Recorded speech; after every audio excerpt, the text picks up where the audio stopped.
Hello and welcome back to what will, in my luck, end up being the second part in a trilogy of 4, where a bearded idiot does unspeakable things to plastic. In this case, the Eldar Farseer I was painting in part 1. So, as a quick recap, I've done the grayscale underpainting on this gentleman, and I've come to the part where I need to apply some colour to it. For that, I am going to use contrast paints. Now, I know a lot of people think contrast paints are cheating, and if you're a pro painter, you don't use contrast paints because you know how to do it, quote unquote, properly. But they really are a useful tool. A lot of pro painters are coming around to that idea because you can do an awful lot very quickly, and then augment with normal paints. So this chap is a member of the Beltan craft world. Their colours are green, grey, white, and usually red waystones, soul stones. I'm just trying to make a decision on where to put the main colours for this. I want the Wraithbone carapace there to be in a sort of a bone colour, a natural bone colour, and I'm thinking I might do the same with the helmet. So to put in some contrast, I'm thinking possibly the inner robe in green, and then the outer robe in a sort of a grey or white, depending on what the contrast paints seem most comfortable with giving us. So let's get started with that. I'm going to put a bit of purple on him just as an accent colour somewhere. I'm thinking there's a sash in there if you can see it. I'm thinking I might do that in purple. I might do something with the faceplate. I haven't decided yet. Maybe black. We'll see where we end up. The singing spear. I have an idea for doing that in possibly one of the best contrast paints going, and as luck would have it, I haven't got it out of the drawer yet, and that is Apothecary Blue. I will get that when I need it. And I'm going to try and get a sort of a powery, forcey kind of effect on that with that. Okay, let's get some paint on this guy. So I think we're going to start with, no, not that. That's Creed camo. That's the dark one. Let's go with the Militarum green. Give it a quick shake. And get some out onto the tray, because I do like to mix my contrast paints. So let's get a bit out of that out there. Put it on the tray. And doing this way with the wet palette, you also get a bit of moisture into the paint as well, so you get a bit of a thinner coat. So I like to work from inside to outside, so let's get that in there. When you're working with contrast paints, you really only want to have one sweep of the brush, otherwise you end up with, he says, going over the same area again, end up with brush marks, which is not what you want really. See if I can get that guy in there. This brush is one of the Citadel base brushes. It's probably not the ideal brush for the job actually. I might swap it out 1 second. It's nice for nice big areas because you get that big flat brush sweep. But for getting into confined spaces like this, it's probably better to have a bit more of a controlled round brush that you can get into all the crooks and nannies. You see what I mean about going over the same area again. You end up with a blotchy finish on it. I'll sort that out in a bit.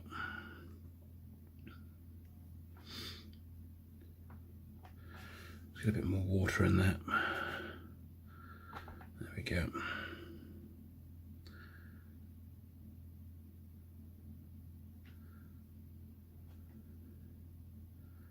So one sweep where possible. I do like these paints, they take an awful lot of work out of it. unnecessary work.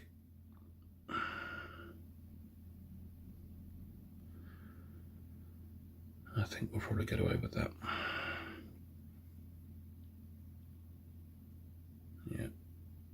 Yeah, that's ruining it.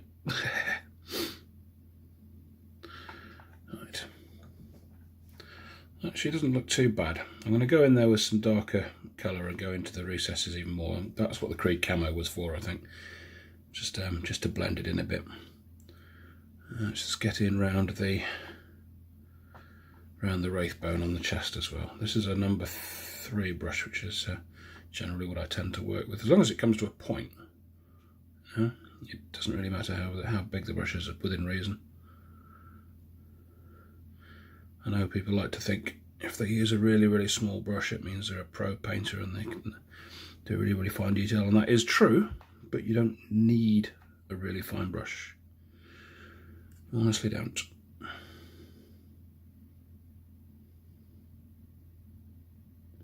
Especially not for the monkey work like this. Decent workhorse brush is a 3 or a 4.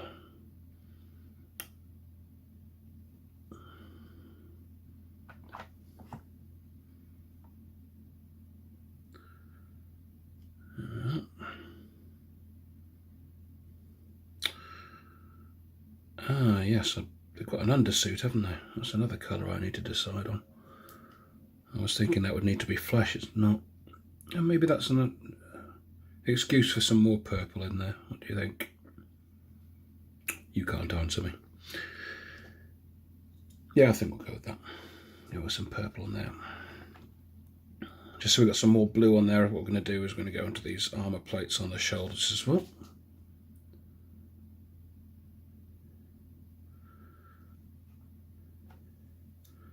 Just go over it the once if we can.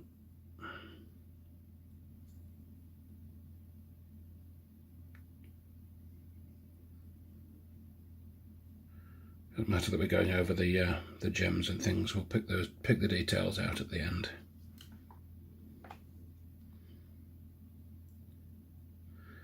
But as we've got a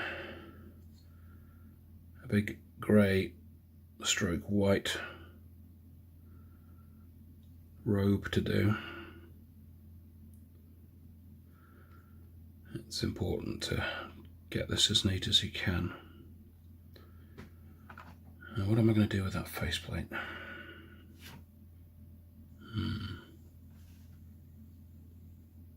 No, let's procrastinate on that for a bit.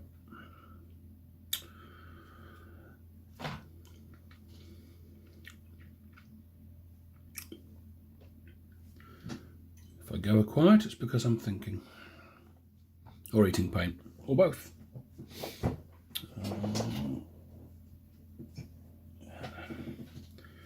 Give me a brush of wipe. And I think we're probably going to go in and do the robe now, the white robe. Just cleaning my brush now. See, if I thought about it, I would have done the really light colours first, because once you've got a dark colour on your brush, it's can be a bit problematic to get it back out again.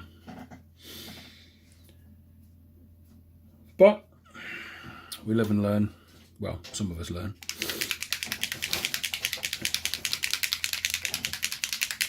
Right, so this is Apothecary White, which has kind of a cool finish on it. And what I was saying in the previous episode about white not actually being white, this is the case in point on that.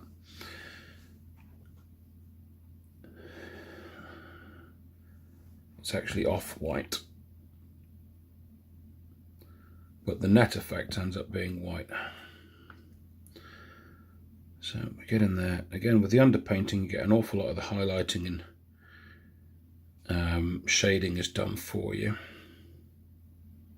even before you apply any paint.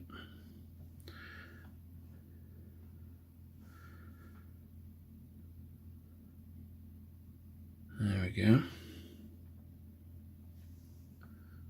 Looking a whole lot different yet.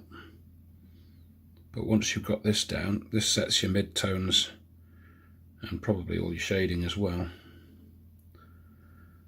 And then what you can do is come in with a white a bit later on, a proper white, and just pick out the edges and the very tops of the ridges and then the depths of the furrows as well, because cloth's a bit weird like that, and light travelling in straight lines, you'll end up with a brighter streak deep in the folds as well, where the light penetrates through.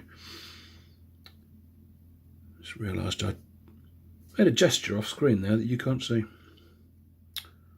It wasn't a rude one. I just have to remember not to do that. Let's get some more colour on there. Let's see, that's a little bit of white on the underside there.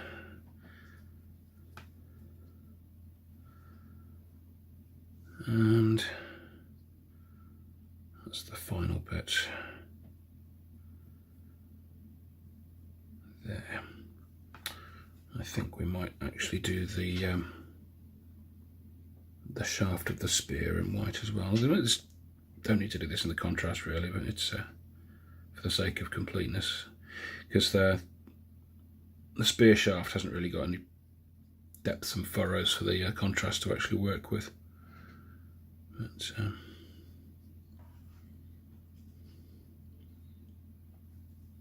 it adds a mid-tone to it, sort of.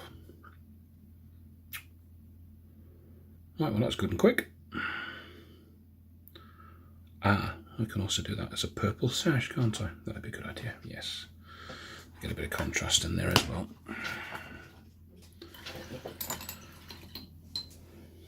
Clean brush.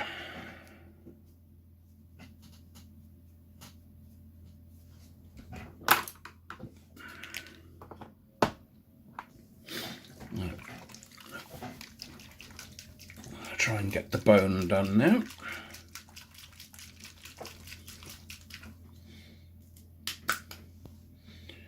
With, as you might have guessed, contrast bone colour, but we're going to water this quite well down so that it's almost like a wash more than a paint. So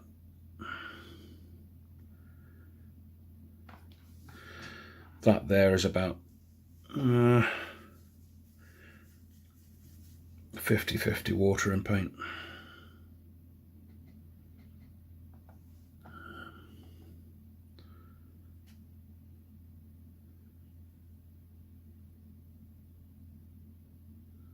And that just adds a little bit of bone colour to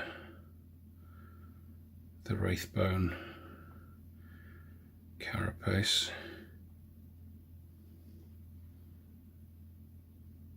Which is, I believe, one of the marks of office of the Warlock and Farseer casts.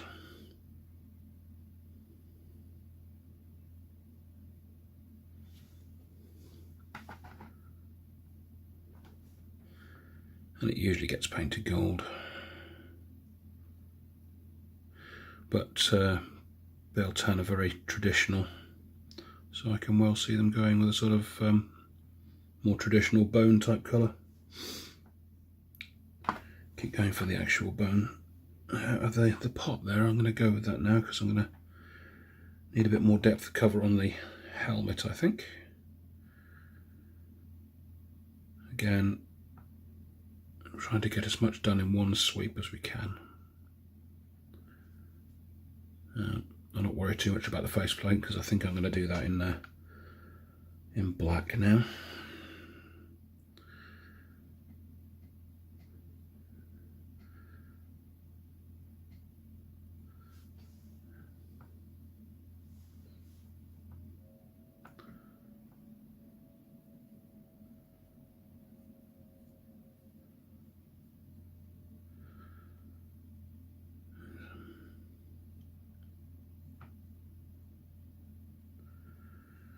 I was about to ask you if you can see what's going on, but you can't answer me because you're nowhere near me.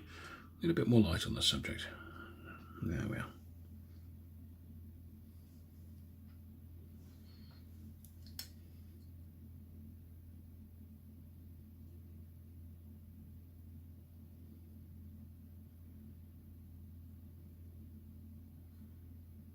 There we are. Good bony finish on that. You could just leave it at the contrast paint stage, but I don't think the shading and highlighting are quite up to it when you do that. So I'll be carrying on and applying some manual highlights with proper paints. He says proper paints, traditional paints, without the special contrast medium in them.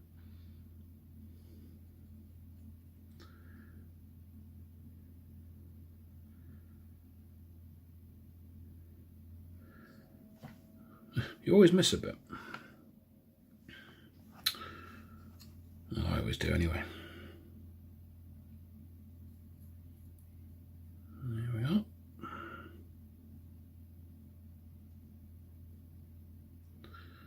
See if there's anything else I want in burn.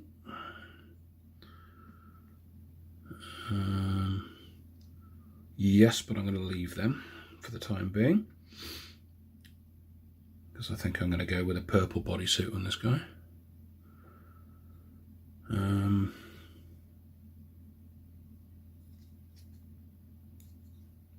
Actually, I might do the inside of the cloak in a sort of a bone cream colour. Let's give that a go and see how that comes out.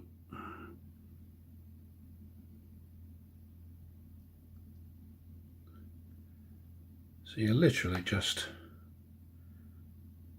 tinting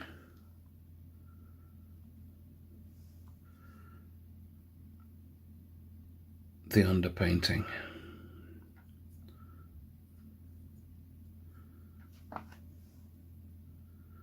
You end up with quite a sophisticated finish for not much effort at all, really. I mean, you could almost put that on a table now. Almost. I mean, I wouldn't, but you could almost. Right, what colour should his boots be, people? I'm thinking, yeah, let's go bone as well.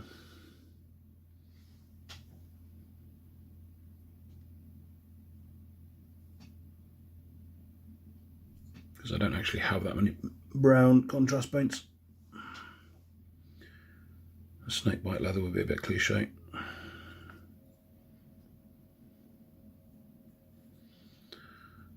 And I think, yeah, let's go with the bone staff as well.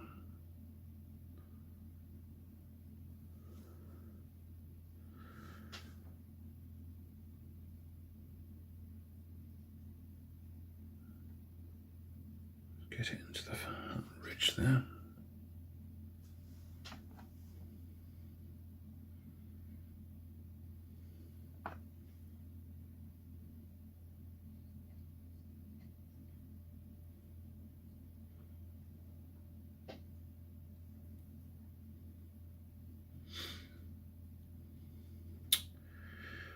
I've said it many times before, I'm not going to win any Golden Demon competitions, but I like to think I can put out a decent miniature that'll look good on a tabletop. There's something else I can do in a brown colour there as well. I'll get the pouch put in.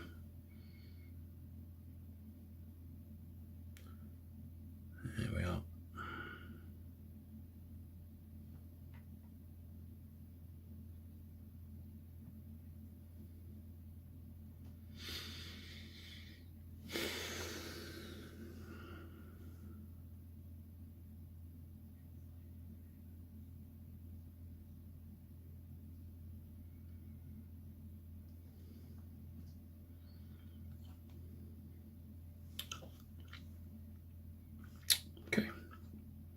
Some purple on the go. For that,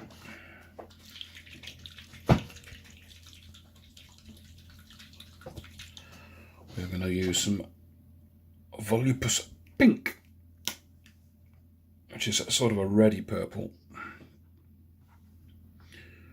And if I recall, it's got quite a strong pigment to it as well, so I need to be a little bit careful with this. Yeah, that's not too bad. A little bit on the wet side. Yeah, that'll do. Right, we said the sash, didn't we? Yep, there we go. Straight onto the sash.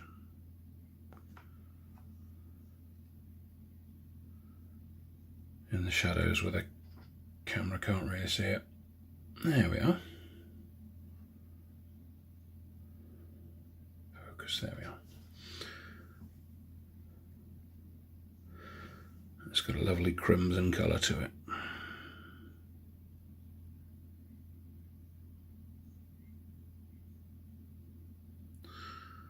And the good thing about contrast paints is they will naturally flow. Whilst giving good coverage, they will also flow into the recesses, which is kind of their thing. So you can get shading and highlighting more or less in one.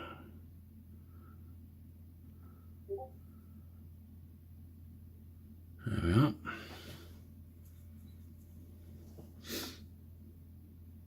Just a happy little sash, as Bob Ross would say. Right, let's get in there with the purple as well.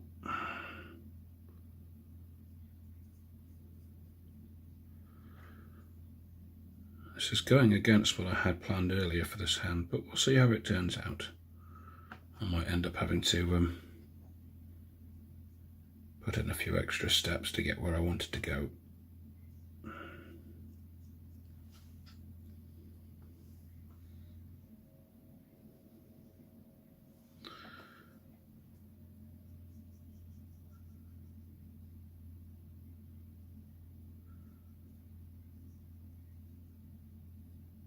There we go.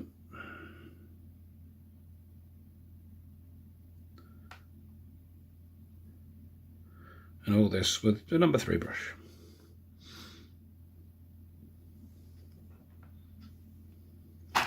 Look, which I'm going to drop.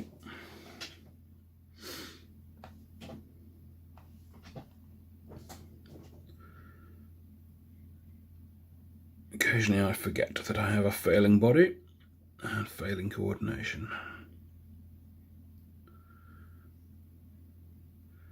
But my body is good enough to remind me.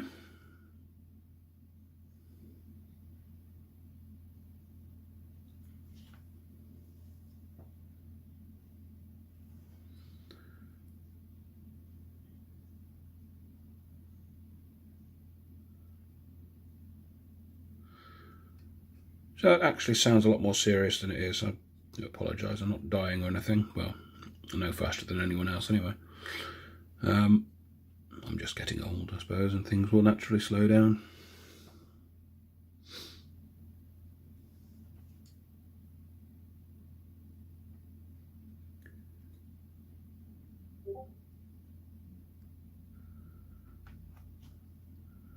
Let's get in there.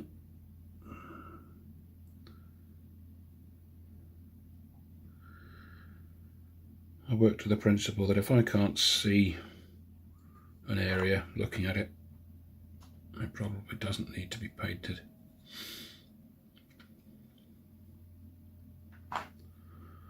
Right.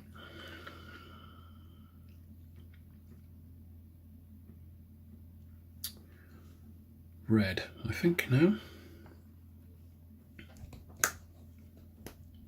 I think I'm also going to take the brush down a stage. Now, this stuff is amazing. Again, a contrast paint. Flesh Terrors Red has pigment for days. It is amazing stuff. This is a number 1.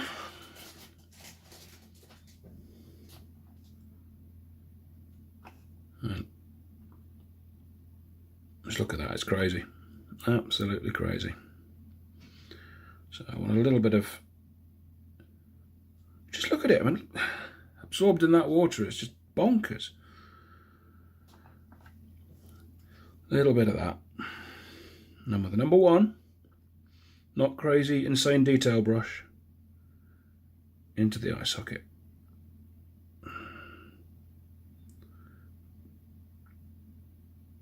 Now, the one thing you need to remember with contrast paints is don't use your nice sable brush. Get some cheap synthetic hair brushes. Amazon, you can get them for a couple of quid, whatever that translates to in dollars. You really don't want to be using your best Kolinsky sable brushes with contrast paints, because contrast paints will ruin them. They go all up into the ferrule, which is this metal bit, and you end up with splayed brushes and all sorts. I mean, you get some cheaps, you can throw them away if that happens. But it's only with the sable that it's really a problem. The synthetic brushes seem to be a bit more hardy.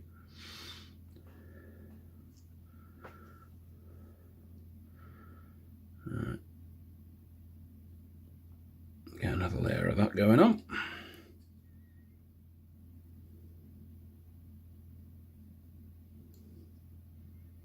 There we are. He's got eyes. He can see you. Hello.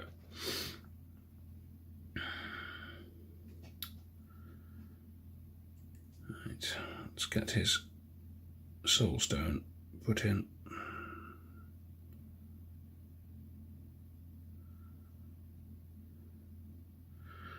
Red soul stones seem to be the way forward with Bale 10.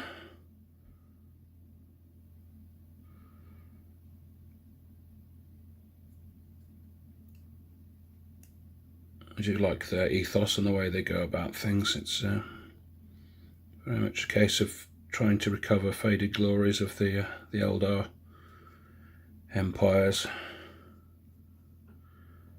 where they will find a planet, declare it to have been part of an Eldari, Sorani territory, and say, right, we're having that back. Despite the fact that there have been humans living there for 10,000 years. So that planet is ours, but there are humans there. Did I stutter?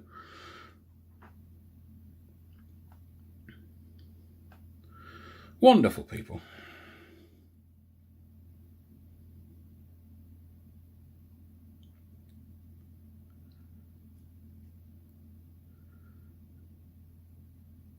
So the Imperium haven't got the monopoly on racial purist expansionism. Not by a long stick.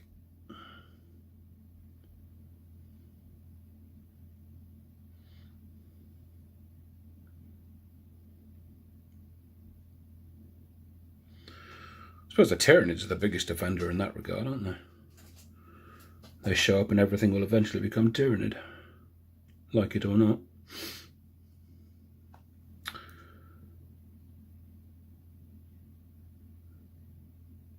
Right, I'm just picking out all the waste stones, soul stones, gems, whatever. Because when I hit this up with some inks and washes in a bit,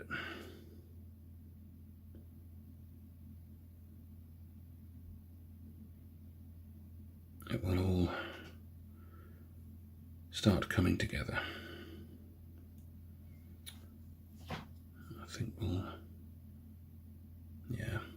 we're getting into the realms of needing metallics now, I think. Maybe a red. Actually, let's not go red there. Let's go blue or something. Just have a quick look for that aethematic blue. Now located. I'm going to put the lid back on my wet palette for a second because I'm going to switch to metallics. I just realised that's probably what I should have been doing with the gems from the start.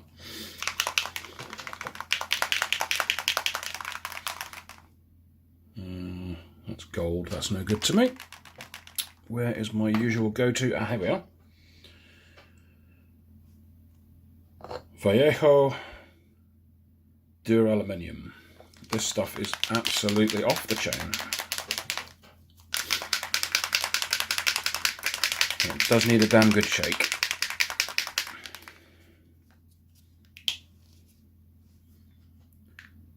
Just drop a few spots on there.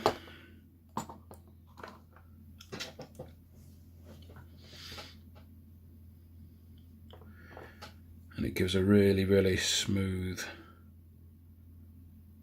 metallic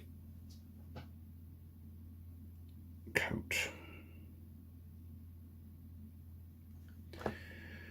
And it takes the addition of other colours really well as well, so you can tint your metals prior to applying the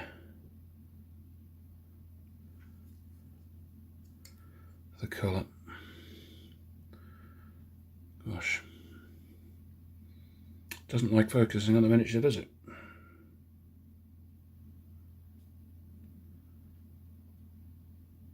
Is it because there's a dot of paint beneath? Right, okay. Learning lessons all the time.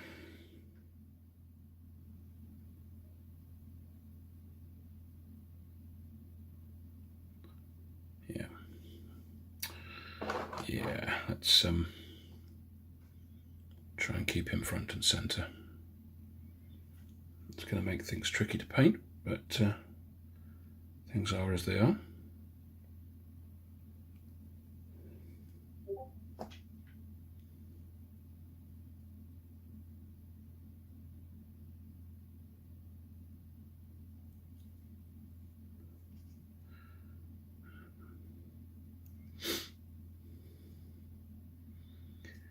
That one on his belt, I think.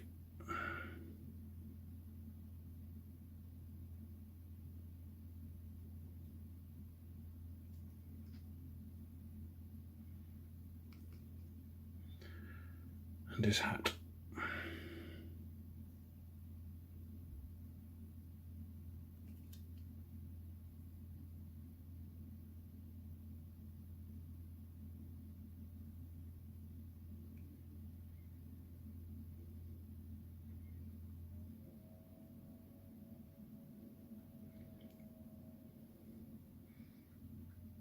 It's not easy, this, you know. I know YouTubers seem to make it look easy, and I'm making it look very difficult. And it's really not easy, because I've got to watch the camera to see what the camera can see, and I've also got to watch the miniature to see what I can see. And balancing the two is not easy.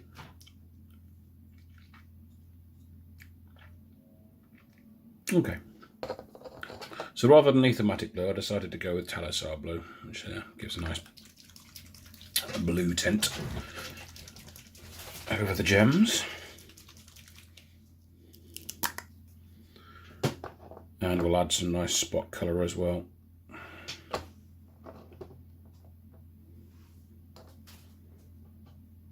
Although the silver metallic does kind of add a nice contrast to that green. And we'll see how we go.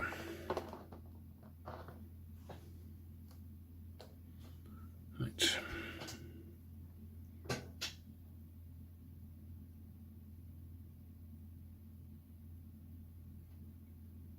Let's just contrast over metallic. And I know I've screwed up there, I can fix that in a bit.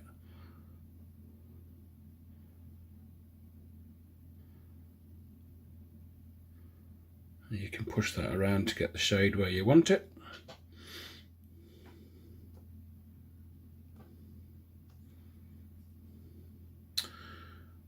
Now with gemstones, what you ideally want is the darkest tone towards where the light hits, which seems a bit counterintuitive, but it enables you to create a sense of the light passing through the gem and illuminating the other side, and diffracting from and through it, or refracting, one or the other. I'm sure somebody who knows physics will tell me. That's what comments are for. If you do have any questions about anything I'm doing, please feel free to stick them in the comments. And like and subscribe, because, you know, that's apparently what YouTubers say these days. Right. I think that central piece, that central gem, Needs to be blue for some contrast against that purple. So it will be. Seeing as his actual soul gem is probably on his head. It's the biggest one he's got.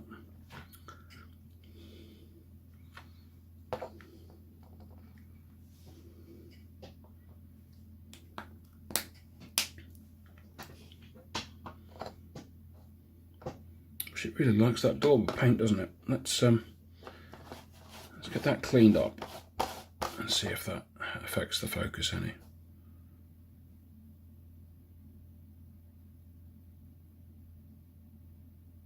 Right. Maybe keeping things in the centre of the camera is the answer. Figuring things out as we go along.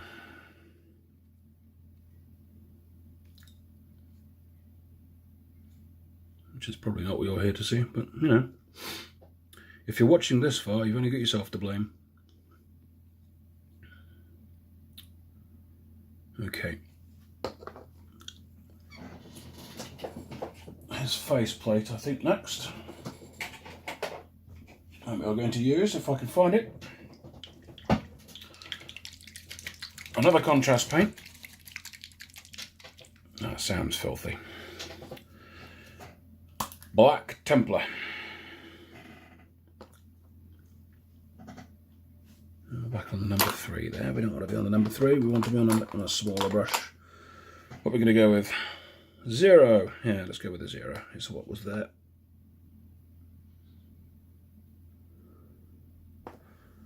Right.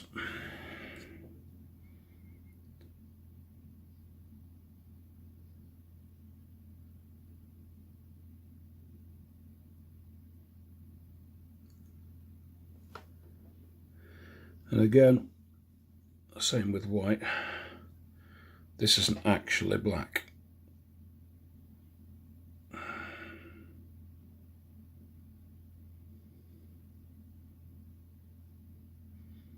It's just mostly black.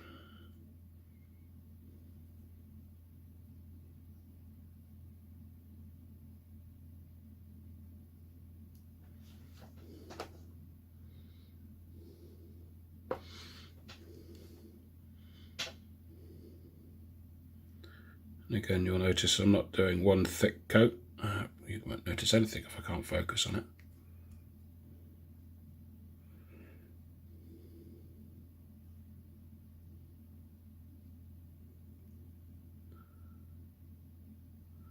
Even though you're supposed to be able to use one thick coat with contrast paints. I find that is not the case.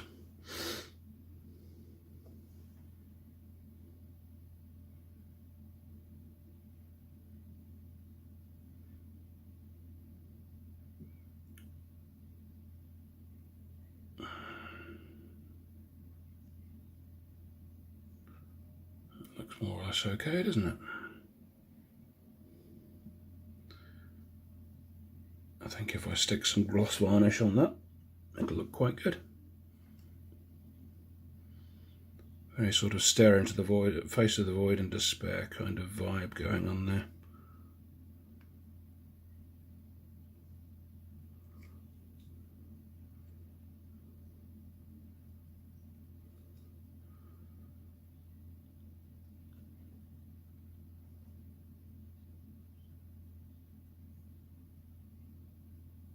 Which is why you probably ideally you need a cameraman, camera person operating the camera, so that they can track the miniature depending on where I move it.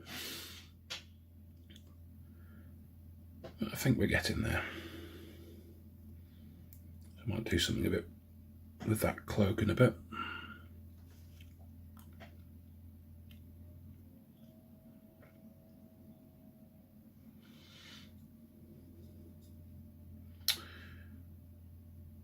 Oh yes, that gem needs to be red, doesn't it?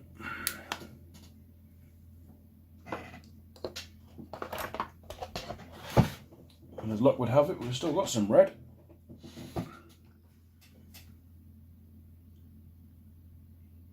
Right there.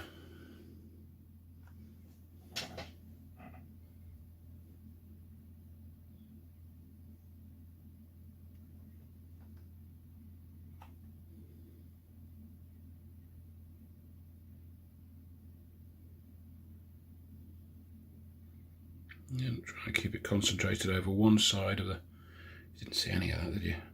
Keep it concentrated over one side of the gem, so that you end up with a darker effect going into light.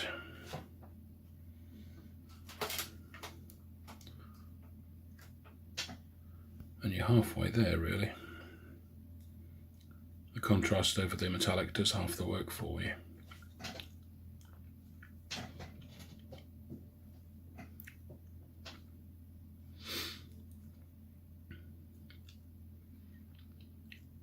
Right, I think what I'm going to try and do now is neaten up the base colours a bit. Add a few highlights here and there.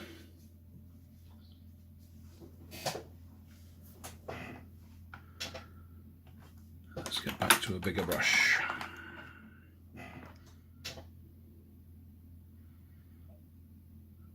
This grey paint from earlier.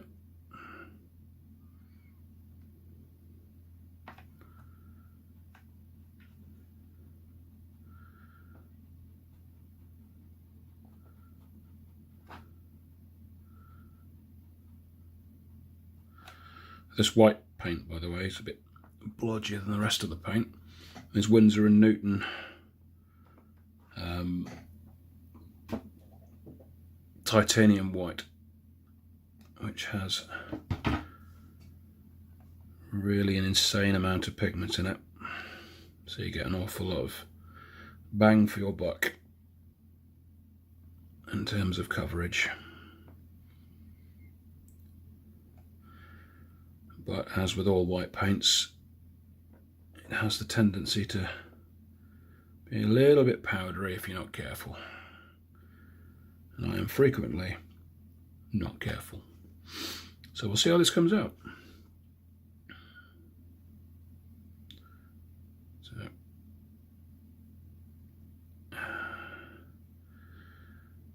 and see how just doing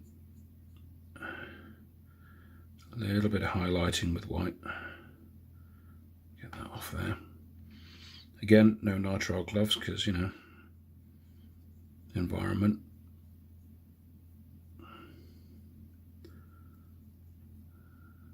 A little bit of pure white highlighting on the cloak. Robe will help to sell the white robe effect.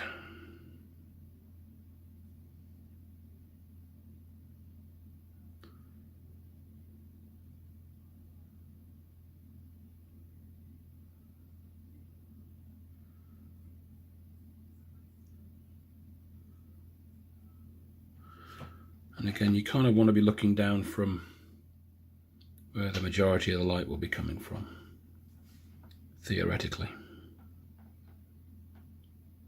Where the miniature would be in the environment. And this is more or less the angle I go for when I'm trying to work out light values. Now we did a lot of this with the underpainting, but sometimes it just helps once you've, because contrasts will tint everything. Just helps to brighten things up, especially with white.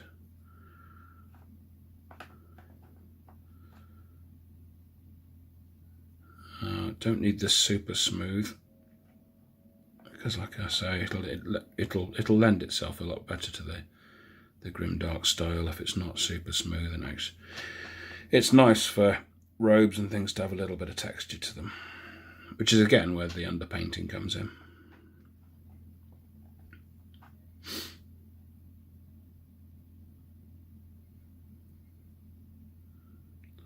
So all the brush strokes are in line with the flow of the fabric. Down the obvious high points.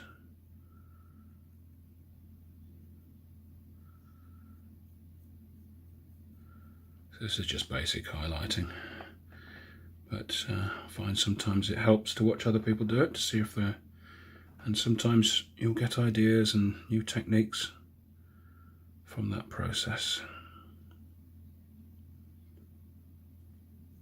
Not this is intended as any kind of tutorial, it's just watch me paint.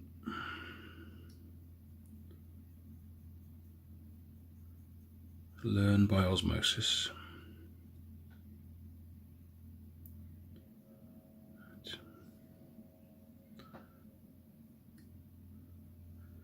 There we are. And that layer of white has just elevated the entire robe so that it's no longer reading as the grey that it was reading as, but instead is starting to look like the white we want it to be.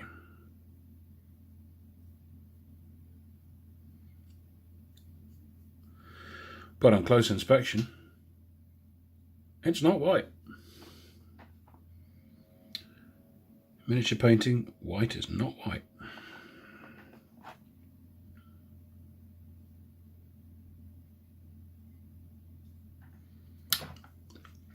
Oops, emergency rescue.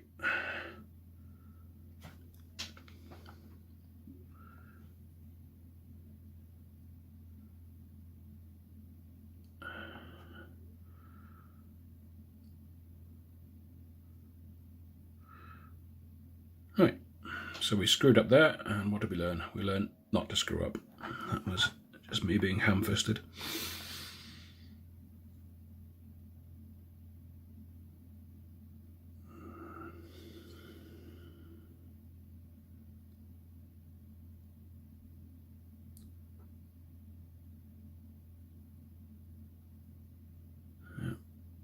There we go. I think we're almost done with that.